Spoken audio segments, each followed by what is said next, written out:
cynnydd yn lefel a thymheroedd y cefnforoedd, colli rywogaethau, dim digon o fwyd, mwy o peryglon i iechyd, tlodi a dadleoli.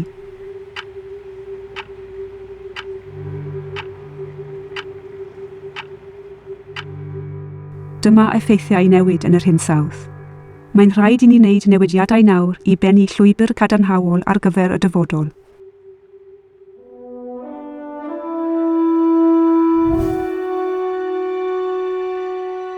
Mae'r Sefydliad Ymchwil i newid yn yr hinsawdd, yma yn Prifysgol Abertawe, yn dod â phobl o bob ran o'r brifysgol ynghyd, gan gynnwys ddaearyddwyr, peirianwyr, ffisegwyr, cemegwyr, gwyddonwyr cymdeithasol, seicolegwyr, meddygon, a rhai sy'n ymwneud â'r celfyddydau a'r dyniaethau, mwyn annog newidiadau ym mhob sector i liniaru newid yn yr hinsawdd.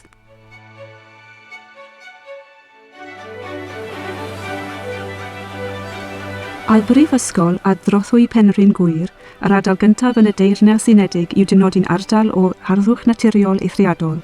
Mae'n cymuned academaidd ymroeddedig yn gweithio i liniaru effeithiau'r argyfwng hinsawdd. Un o'r pethau rydym yn ymchwilio iddynt yw creu ffyrdd o leirhau'r cynnydd mewn allyriadau carbon o glanlyniad i weithgarwch dynol a diwydiannau mawr. O ail-blannu dolydd morwellt, ymchwilio i bridd yn sgil tan gwyllt, datblygu purfeidd microalgau a dad-carboneiddio prosesu gweithcynhyrchu dir.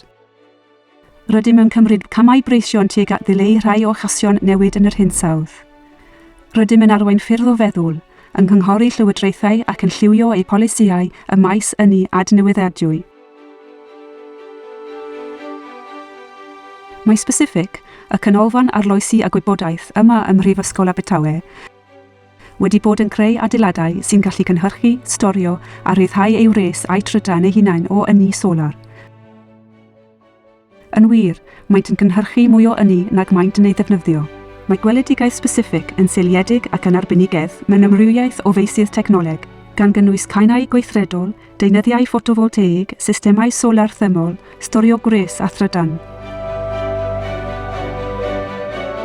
Oddi ar yr arfordir, rydym yn gweithio i ddatblygu atebion ynni adnewyddiadwy a chynaliadwy. Rydym yn ymchwilio i rai o'r problemau mawr sy'n wynebu ein cymdeithas, gan gynnwys cynnydd yn lefel y môr, rewlifoedd sy'n toddi, erydiad arfordirol a risg llifogydd.